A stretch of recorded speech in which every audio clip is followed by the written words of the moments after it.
کی دعا ہے یہ، اللہم صلی علی محمد وعلی محمد وعجل فرجہم، اللہم اعنی فیہ علی صیامہ و قیامہ وجنبنی فیہ من حفواتہ و آثامہ وارزقنی فیہ ذکرک بدوامہ بتوفیقک یا ہادی المضلین۔ خدایا آج کے دن کے صیام و قیام پر میری امداد فرما، ہر طرح کی بکواس اور گناہ سے ہمیں محفوظ رہو، مجھے اپنی مسلسل یاد کی توفیق کرامت فرما کہ تو تمام گمراہوں کو ہدایت دینے والا ہے۔ اللہم صلی علی محمد وعلی محمد وعجل فرجہم۔ کتنا اچھا اس دعا میں امام نے 4 چیزیں دعا میں طلب کی گئی ہیں۔ سب سے پہلے توفیق روزہ، صیام یعنی روزہ، قیام یعنی نماز۔ صیام روزے کو کہتے ہیں، بولتے ہیں نا صائم النہار یعنی دن میں روزہ رکھنے والے، قائم اللیل راتوں کو نمازیں ادا کرنے والے۔ یعنی ایک بات یہ ہم لوگوں کو جو ملا ہے تو اس کے اوپر ہم باقی نہیں رہے بلکہ اور طلب کرتے رہنا چاہیے ہے۔ طلب کرنا پروردگار کو بہت پسند ہے، کوئی چیز ہم اس سے ہمیشہ مانگتے رہیں۔ ہم لوگوں کو واجب روزے ہم لوگ جانتے ہیں کہ روزہ واجب ہے، روزے کا بھی ثواب بہت زیادہ دیا ہے نا۔ آج 7ویں تاریخ کا روزہ رکھنے کا اتنا ثواب ہے کہ جنت میں 40,000 شہید اور 40,000 صدیق کا ثواب ملے گا، یعنی اتنا سوچیں۔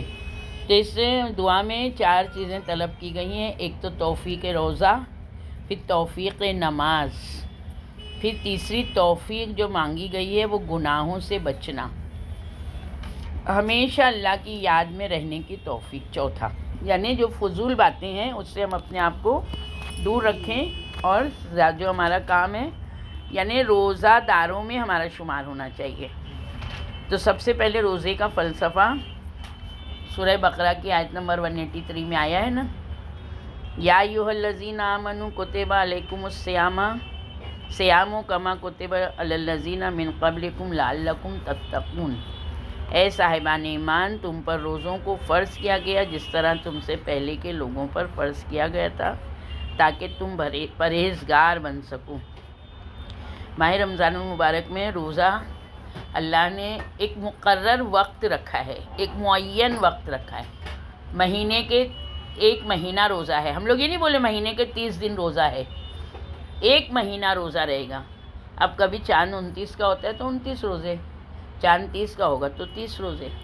اب یہاں پر روزے کا کیا ہے کہ اگر بیمار ہو گئے، دوسری آیت میں آیا ہے یہ ماہ رمضان یعنی جو سورہ بقرہ کی جو آیت نمبر 185 ہے اس میں یہ بتایا گیا ہے کہ ماہ رمضان وہ مہینہ ہے جس میں قرآن کو نازل کیا گیا، جو کہ لوگوں کے لیے رہنما اور ہدایت کی نشانی ہے، فیصلہ کرنے والا ہے۔ لہٰذا اگر تم میں سے کوئی اس مہینے کو پا لے تو اس سے چاہیے کہ وہ روزہ رکھے، اور جو مریض ہو یا سفر میں ہو یا دوسرے ایام میں ان کی قضا رکھے۔ اللہ تمہارے لیے آسانی چاہتا ہے، سختی نہیں چاہتا۔ روزوں کی تعداد کو پورا کرو، اللہ کی بزرگی کو بیان کرو جو اس نے تمہاری ہدایت کی تاکہ تم لوگ شکر گزار بن سکو۔ یعنی روزہ ہم پر واجب ہے، اگر ہماری طبیعت خراب ہو گئی، ہم نے روزہ چھوڑ دیا، مگر چونکہ چاند رات کو ہی ہم لوگ کی نیت ہوتی ہے کہ ہم کو یہ مہینہ روزہ رکھنا ہے، تو ہم بعد میں جیسی ہماری طبیعت ٹھیک ہو، ماہ رمضان گزر جائے، ہم کو اس کی کیا کرنا ہے؟ قضا ادا کرنا ہے۔ 1 سال کا موقع ہے ہم کو، 1 سال میں ہم کبھی بھی کر سکتے ہیں۔ یعنی اللہ کیا بولتا ہے، میں نے تم کو تکلیف دینے کے لیے نہیں، روزے کے جو فوائد ہیں وہ بہت زیادہ ہیں، اور روزہ جو ہے جہنم سے بچنے کی ڈھال ہے۔ روزے سے چہروں پر نور آتا ہے، ہمارا بدن مضبوط ہوتا ہے، ہمارے جو ہے تو یہ جو پاورفل ہوتا ہے نا، ول جو ہوتی ہے ہماری پاورفل ہوتی ہے، ہماری روح قوت والی ہو جاتی ہے روزہ رکھنے سے۔ تو بہرحال یہاں کے اوپر یہ دیا، اگر بہت زیادہ بوڑھا ہو گیا انسان، روزہ نہیں رکھ سکتا ہے، تو وہ پھر بعد میں کفارہ دے دے ہوئے۔ مگر کفارہ کب دیا جائے گا؟ اس ماہ رمضان میں ہم روزہ نہیں رکھیں تو ابھی ماہ رمضان جاتے ہی کفارہ نہیں دینے کا ہے، پورا سال جب گزر جائے گا آتے چاند کے دن تب ہم دیں گے کفارہ۔ یہ یاد رکھیں، ہم کو اسی سال ختم ہوا ہے جب ہی کفارہ نہیں دیا جاتا ہے، کفارہ پورا سال گزرنے کے بعد میں دیا جائے گا۔ تو یہاں کے اوپر جو ہے تو اللہ نے ہمارے لیے آسانی رکھی ہے۔ ماہ رمضان میں سفر میں روزہ نہیں ہے، یعنی جب نماز قصر ہوگی تو روزہ نہیں ہے۔ تو اب ہم لوگ اللہ ہماری نیتوں سے واقف ہے۔ اب ہم جا رہے ہیں گھومنے، سفر کر رہے ہیں، ہمارے پر روزہ ساقط ہے، ایسا نہیں ہوتا ہے۔ ماہ رمضان المبارک میں اپنے آپ کو سفر کرنے سے احتیاط کرو، بہت زیادہ احتیاط کرنے کی ضرورت ہے۔ کہیں بہت ہی ارجنٹ ہے تب ہم جائیں، مطلب کیسی جگہ جہاں پر نماز ہماری قصر ہوتی ہے، اس کے لیے بتایا گیا۔ روزانہ جہاں جاتے ہیں وہاں نہیں۔ پھر روزے کے لیے ہے، رسول خدا صلی اللہ علیہ وآلہ وسلم فرماتے ہیں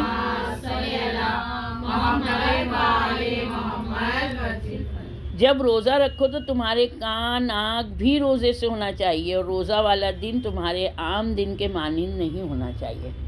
ابھی جیسے ہمارا روزہ نہیں ہے، ہم دوپہر میں بیٹھ کے خوب پیٹ بھر کے کھا رہے ہیں جیسے روز کھاتے ہیں۔ ماہ رمضان میں دوپہر میں کھانا نہیں کھانا چاہیے ہے۔ کہتے ہیں کہ ایسی پیٹ کی بیماری ہوتی ہے کہ پھر وہ درد یا بیماری جاتی نہیں ہے۔ تو یعنی ہم لوگ روزہ اگر نہیں ہے تو ہم کو عام دنوں کی طرح دن نہیں گزارنا ہے۔ سمجھ میں آ رہی ہے؟ اللہ نے صرف اپنی عبادت سے ہم کو روکا ہے، ہم اس کے حد سے باہر نہیں گئے ہیں۔ یہ سمجھ میں آ رہا ہے نا کہ اب بولے روزہ رکھ کے اب بچوں کے سامنے ہم کھا رہے ہیں اگر، تو بچوں پہ کیا اثر پڑے گا؟ کیا بچہ روزہ رکھیں گے؟ بچے تو دیکھ کے رکھتے ہیں نا کہ ارے ہمارے گھر میں سب روزہ ہے، افطاری ملتی ہے، بچے تو وہ لالچ میں روزہ رکھتے ہیں۔ تو ہم کو اس طرح سے نہیں گزارنا چاہیے دن۔ پھر رسول خدا صلی اللہ علیہ وآلہ وسلم کی حدیث ہے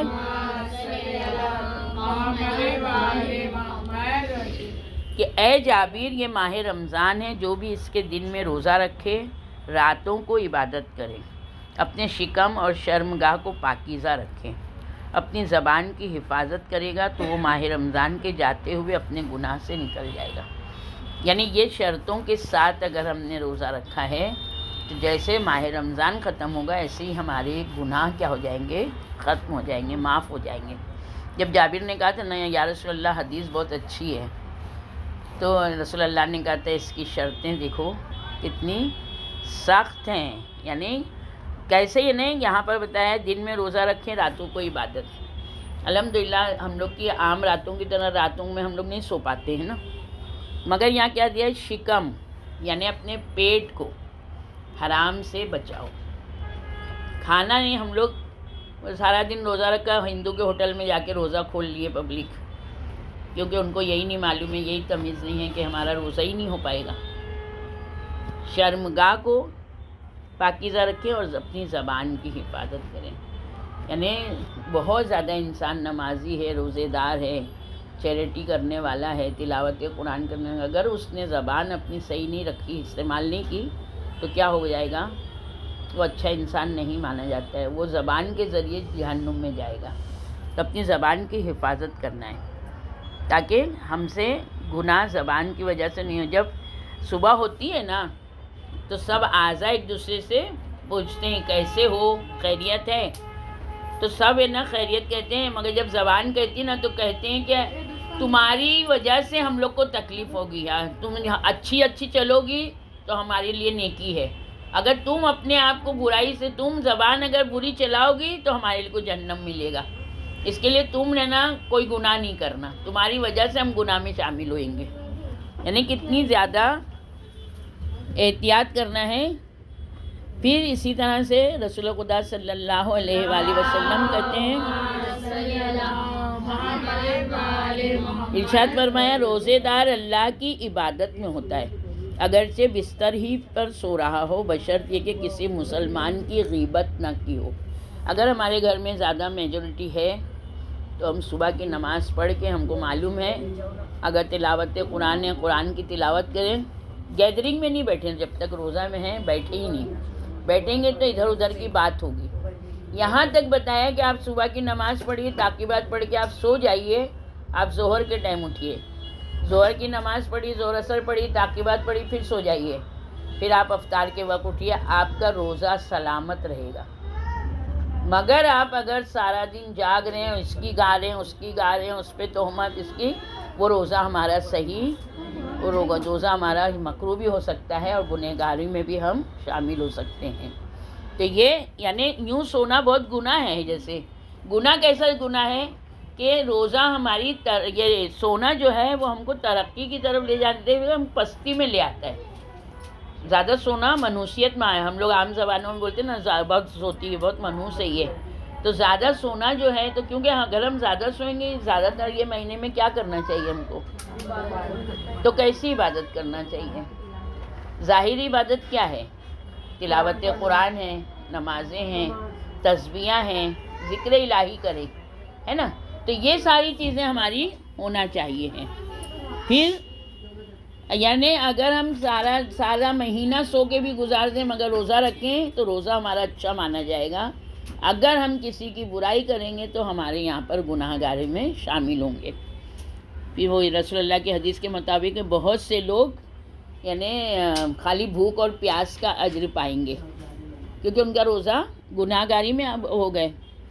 پھر ایک اسی حدیث سورہ نساء کی آیت میں ہے، جب تم لوگ نماز تمام کر چکو تو کھڑے بیٹھے پہلو کے بل یعنی ہر حال میں اللہ کو یاد رکھو، جب پورا اطمینان حاصل ہو جائے تو اپنے معمول کے مطابق نماز قائم کرو، بے شک نماز مومنین پر معین طریقے سے واجب ہے۔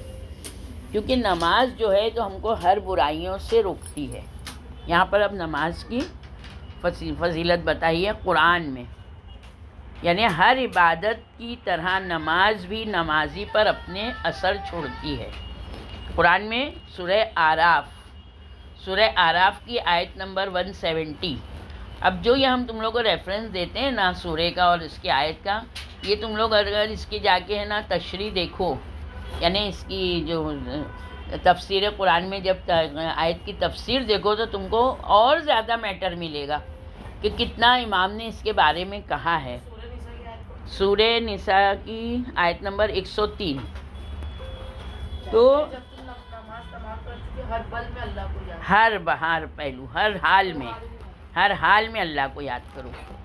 تو یعنی انسان جب نماز ادا کرتا ہے نا تو دیکھو سب سے پہلے اس کے معاشرے کی اصلاح ہو جاتی ہے۔ یعنی انسان نماز پڑھ رہا ہے، ہمارے گھر میں 4 لوگ ہیں، ایک عورت اگر نمازی ہے تو پورا گھر نمازی ہو جاتا ہے، یعنی بچے، گھر والے، ہوتا ہی نہیں ہوتا ہے۔ تو اس کے لیے عورت کو دین سکھایا جاتا ہے اور سکھانا چاہیے لڑکیوں کو زیادہ تر دین، کیونکہ ایک عورت پورے معاشرے کی اصلاح کرتی ہے اور ایک عورت پورے معاشرے کو گمراہ کرتی ہے، یاد رکھیں۔ تو سورہ آراف کی آیت میں ہے، جو لوگ کتاب سے تمسک کرتے ہیں انہوں نے نماز کو قائم رکھا، بے شک ہم اصلاح کرنے والوں کے اجر کو ضائع نہیں کرتے۔ یہ پہلی چیز ہو گئی نماز کے اثرات، یعنی جو نماز وقت پر پڑھتا ہے صحیح طرح سے۔ دوسری ہے نماز ہم کو شہوت سے دور رکھتی ہے، یعنی اگر انسان واقعی خضوع و خشوع سے نماز پڑھتا ہے تو کسی چیز کی بھی خواہش جو ہوتی ہے نا ہمارے میں، خواہش کو بولا گیا ہے، یہ سورہ مریم کی آیت نمبر 59 میں اس کے بارے میں ہے۔ پھر ان کے بعد ایسے لوگ آئے جنہوں نے نماز کو ضائع کیا، خواہشات کی پیروی کی، جس کے نتیجے میں وہ لوگ عنقریب سزا پائیں گے۔ یعنی جو لوگ نماز کو ضائع کر دیتے ہیں، مطلب اپنی خواہش، ہم بازار میں گھوم رہے ہیں، نماز کا وقت ہو گیا، ہم نے اس کا خیال نہیں کیا، مگر کچھ ایسے لوگ ہیں کہ جہاں پر بھی وہ جاتے ہیں وہ تلاش کرتے ہیں کہ یہاں کوئی ایسا جگہ مل جائے کہ ہم واجب نماز ادا کر لیں میں۔ پھر تیسری چیز نماز کی ہم کو فائدے میں یہ ہے کہ نماز ہم کو برائیوں سے بہت دور رکھتی ہے، بہت زیادہ۔ سورہ عنکبوت کی آیت نمبر 45 میں اس کا ذکر دیا گیا ہے، اے نبی اس کتاب کی تلاوت کرو جس کی تمہاری طرف وحی کی گئی ہے، نماز کو قائم رکھو، بے شک نماز بدکاری اور ناپسندیدہ کاموں سے روکتی ہے۔ اللہ کا ذکر بہت بڑی چیز ہے اور اللہ جانتا ہے جو کچھ تم لوگ کرتے ہو۔ یعنی یہ نماز کے پڑھنے سے کتنا ہم کو اللہ نے بتا رہا ہے کہ یہ ہم کو برے کاموں سے روکے گی، وہ جو کام اللہ کو پسند نہیں ہے انسان اس کام سے خود اپنے آپ کو کیا کرے گا؟ دور رکھے گا۔ پھر چوتھا ہے گناہوں کی بخشش، یعنی نماز میں ہم لوگ کیا پڑھتے ہیں؟ سورے پڑھتے ہیں، دعائیں۔ اب قنوت کیا ہے؟ دعا تو ہے نا۔ تو ہم اس میں گناہوں کی بخشش، یہ سورہ ہود کی آیت نمبر 114 114 اس کے اس میں دیا ہوا ہے، تشریح سب ہوگی۔ نماز قائم رکھو اور ان دن کے دونوں حصوں میں اور رات کے حصے میں، بے شک نیکیاں برائی کو ختم کر دیتی ہیں، یہ نصیحت حاصل کرنے والوں کے لیے نصیحت ہے۔ یعنی کیا ہوتا ہے، کبھی کبھی ہم سے کوئی ایسی چھوٹی بہت غلطی ہو گئی تو ہم اس کے لیے اتنی اچھائی کریں گے نا کہ وہ نیکی اللہ کیا کرے گا؟ ہماری گناہ کو کیا کر دے گی؟ ختم کر دے گی۔ وہ نیکی جو ہے ہماری، اب کبھی کبھی ایسا ہوتا ہے کہ گناہ نے کبیرہ جو ہے تو ہماری نیکیوں کو کھا جاتے ہیں، تو ہم کو کیا کرنا چاہیے؟ نماز ہمارے لیے اتنا بڑا سپر ہے، یہ اتنا بڑا ہتھیار ہے کہ اگر کوئی ہم سے غلطی ہو گئی، گناہ ہو گیا، تو وہ اچھائی کے لیے ہم کو آمادہ کرے گی، اور وہ اچھائی اور وہ نیکیاں کیا ہوں گی؟ ہمارے گناہوں کو معاف کروا دیں گی۔ پھر پانچواں ہے ہماری روح کو طاقت ملتی ہے نماز سے۔ یہ اب ہم لوگ کبھی ایکسرسائز کے حساب سے نماز نہیں پڑھے، مگر جب لوگ ریسرچ جو کر رہے ہیں غیر قومیں، تو وہ لوگ بتا رہی ہیں کہ نماز کے جو سجدے میں جب جاتے ہیں نا، تو کتنا زیادہ انہیں سجدے میں جانے سے انہیں ہمارے دماغ کا وہ سب ان لوگوں نے ریسرچ کی کہ بہت زیادہ فائدہ ہے نا؟ ہاں، تو یہ وجہ سے جو ہے تو یہاں کے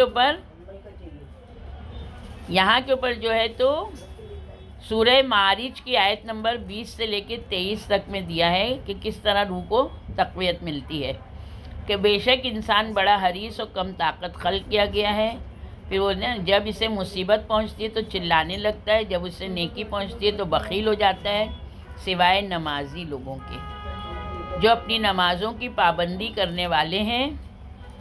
تو یہاں کے اوپر جو یعنی ہے نا، آگے آتا ہے، اس میں دی نہیں ہے، فویل للمصلین الذین، ویل ہو نماز پڑھنے والوں کے لیے۔ تو کہا کہ تم نمازی تھے تو کیوں تم جہنم میں جا رہے ہو؟ تو کہا ہم یتیموں کو، مسکینوں کو کھانا نہیں کھلاتے تھے، ہم ان کی مدد نہیں کرتے تھے۔ پھر چھٹا ہے نا نماز کے اثرات میں یہ ہے کہ اس کی فلاح اور نجات ہوگی۔ بے شک فلاح پائی مومنین نے جو اپنی نمازوں میں خضوع و خشوع رکھتے ہیں۔ پھر قرآن میں نماز کو بے اہمیت سمجھنے کے اثرات، جنہوں نے نماز کی اہمیت نہیں سمجھی ہے، قرآن کیا کہہ رہا ہے ان کو؟ یہ عذاب الہی میں مبتلا ہوں گے۔ کل نفس بما کسبت رہینہ، یعنی ہر ایک اپنے اعمال کے تحت گروی ہے، سوائے اہل سعادت لوگوں کے، جو بہشت میں جاتے ہوئے سوال کریں گے مجرمین سے کہ تمہیں کیا چیز جہنم میں لائی؟ ما سلککم فی سقر قالوا لم نک مصلین، وہ کہیں گے ہم نماز پڑھنے والوں میں سے نہیں تھے، مسکینوں کو کھانا کھلاتے تھے، نہ مسکینوں کو کھانا کھلاتے تھے، ہم لوگوں کے برے کاموں میں داخل ہو جایا کرتے تھے۔ یہ جو ہے تو سورہ مدثر کی 40 سے 47 آیت تک ہے۔ ہم قیامت کو جھٹلایا کرتے تھے، یعنی وہ لوگ ہیں کہ جو نماز کو یہاں پر ترک نہیں کی انہوں نے نماز، مگر نماز کو وقت پر نہیں پڑھا، نماز کو اہمیت نہیں دی انہوں نے، جب جی میں آیا پڑھ لی، جب جی میں آیا چھوڑ دیا۔ تو ان لوگوں کے لیے یہ ہے کہ وہ نماز کو اہمیت نہیں دیتے تھے تو ان کو جہنم میں لے جایا جا رہا ہے، اور پھر انہوں نے یہ سب بتایا۔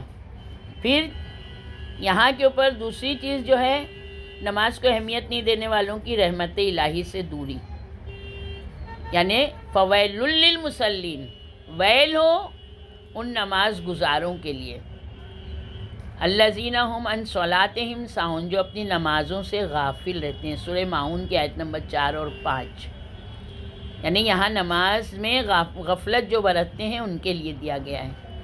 تو بس یہ یقیناً رسول خدا صلی اللہ علیہ وآلہ وسلم کی حدیث ہے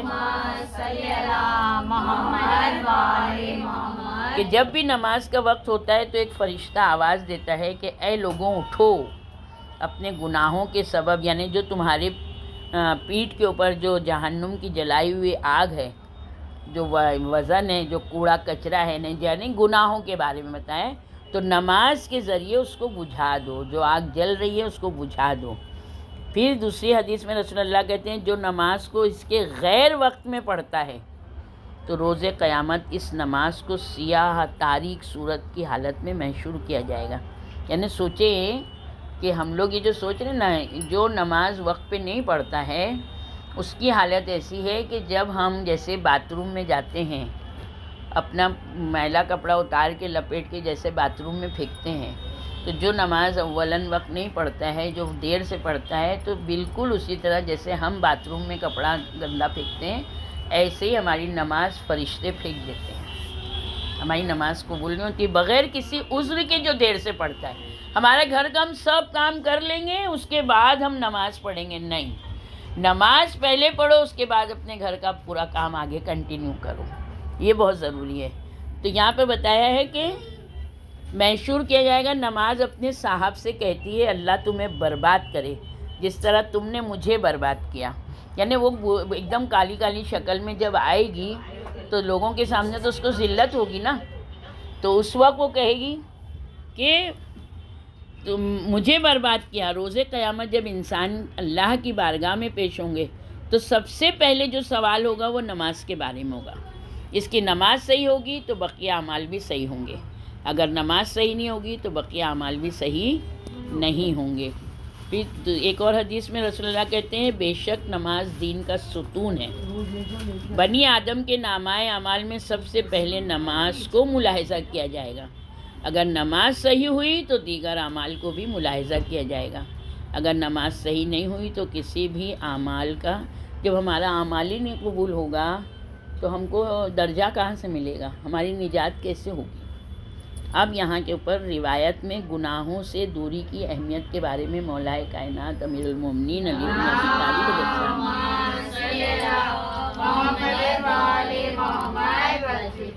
امام کہتے ہیں مجھے ان اقوام پر تعجب ہے غذا کے مسئلے میں ضرر کے خوف سے بڑا اہتمام کرتے ہیں۔ جیسے دہی ہم کو نقصان کرتا ہے تو ہم دہی نہیں کھائیں گے، ہے نا، ہم کو یہ چیز نقصان کرتی ہے ہم نہیں کھائیں گے، ہم لوگ کرتے ہیں نا۔ کیوں جہنم کے خوف سے گناہوں سے بچنے کے مسئلے میں اہتمام نہیں کرتے؟ یعنی ہم جسم کی سلامتی کے لیے یعنی مضر غذا نہیں کھاتے، تو پھر روح کو اور جسم کو وہاں جلایا جائے گا تو اس کے لیے ہم کو احتیاط کرنا چاہیے نہیں کرنا چاہیے؟ امام کتنے اچھے سے جملے کو سمجھا رہے ہیں۔ مجھے تعجب ہے ان پر جو اپنے مال کے ذریعے ملکیتوں کا تو معاملہ کرتے ہیں مگر نیکیوں کے ذریعے آزادی کا معاملہ کیوں نہیں کرتے ہیں؟ ہم لوگ پیسہ ہے، دیکھیں پیسہ اللہ جو دیتا ہے نا وہ ہمارے امتحان ہے۔ اگر 100 سے 110 ملا تو وہ جو اوپر کا 10 ہے ہم کو اس کے بارے میں فکر کرنا ہے کہ یہ پیسہ اللہ نے کیوں دیا ہے ہمیں، یہ یاد رکھیں بہت زیادہ۔ یہی پیسے سے ہم کو ایسی نیکی کرنا ہے کہ جس سے ہماری آزادی ہو جائے۔ کائے سے آزادی؟ جہنم کے عذاب سے آزادی، نیکیوں کے مالک قرار پائیں۔ پھر آپ نے ارشاد فرمایا بے شک نیکی اور برائی صرف لوگوں ہی کے ذریعے پہچانی جاتی ہے۔ اگر تم یہ چاہتے ہو کہ نیکی پہچانی جائے تو نیک عمل کرو، اگر یہ چاہتے ہو کہ برائی پہچانی جائے تو برے عمل کرو تاکہ اس کے اہل پہچانوائے جائیں۔ نہیں، امام نے ایک دم کھل کے بتا دیا، اچھائی کرو گی، اچھائی کرو گے اچھائی ملے گی اور لوگوں میں عام ہوگے۔ آج حاتم طائی کے کیوں واقعات ہوتے ہیں؟ آج نوشیروان عادل کو کیوں لوگ یاد کرتے ہیں؟ اس کے فیصلے کی وجہ سے۔ اور شہید ثالث کا جو شہادت ہوئی ان کی، اس کا واقعہ بھی بہت اچھا ہے، انشاءاللہ کسی دن پڑھیں گے کہ یعنی ہر ظالم جو محمد آل محمد کے مرد دشمن تھے ان کی بیویاں اہل بیت کی چاہنے والی، اور انہوں نے بہت اچھا انتقام لی نور جہاں نے۔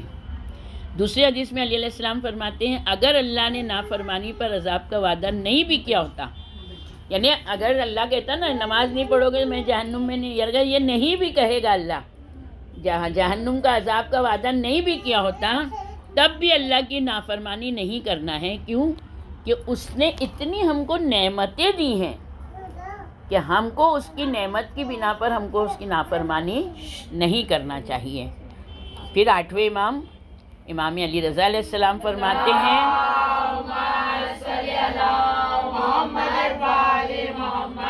دیکھو ہم لوگ کس وجہ سے بچے ہوئے ہیں. امام کہتے ہیں اللہ کی طرف سے ہر روز اور شب ایک منادی ندا دیتا ہے، بچو بچو اے اللہ کے بندو اللہ کی نافرمانی سے. لہٰذا اگر چرنے والے حیوانات یعنی جو حیوانات چرتے ہیں نا، گائے بیل، شیر خوار بچے اور رکوع کرنے والے بوڑھے نہ ہوتے تو تم لوگوں کے گناہوں کے نتیجے میں تم لوگوں کو سختی سے عذاب الہی اپنی گرفت میں لے لیتا. یعنی آج ہم لوگ جو بچے ہوئے ہیں تو جو بوڑھے جو عمر جن کی زیادہ ہو گئی مگر وہ آج بھی رکوع کرتے ہیں، نمازیں انہیں کھڑے رہ کے ادا کرتے ہیں اور صحیح نمازیں پڑھتے ہیں، اور شیر خوار بچے اور حیوانات جو چرنے والے ہیں ان لوگوں کی وجہ سے اللہ عذاب نازل، ورنہ ہم لوگ بہت گناہ کرتے ہیں قدم قدم پہ. پھر یاد الہی کے بارے میں ہمارے چوتھے امام زین العابدین علیہ السلام کی حدیث ہے. امام اپنی دعا میں یہ کہتے ہیں، اے وہ ذات جس کا ذکر شرف و منزلت ہے ذکر کرنے والوں کے لیے، اے وہ ذات جس کا شکر کامیابی ہے شکر کرنے والوں کے لیے، اے وہ ذات جس کی حمد و ستائش عزت ہے خود حمد و ستائش کرنے والوں کے لیے، اے وہ ذات جس کی اطاعت نجات ہے اطاعت کرنے والوں کے لیے، اے وہ ذات جس کے دروازے کھلے ہوئے ہیں مانگنے والوں کے لیے، اے وہ ذات جس کی راہ واضح ہے رجوع کرنے والوں کے لیے، اے وہ ذات جس کی نشانیاں حجت ہیں وقت دقت کرنے والوں کے لیے، اے وہ ذات جس کی کتاب نصیحت ہے اہل تقوی افراد کے لیے، اے وہ ذات جس کا رزق عمومیت رکھتا ہے اطاعت گزار اور معصیت کار تمام کے لیے، اے وہ ذات جس کی رحمت نزدیک ہے نیکوکاروں کے لیے. یہ بہار الانوار کی حدیث ہے جلد نمبر 1. تو پروردگارہ امام زین العابدین علیہ السلام نے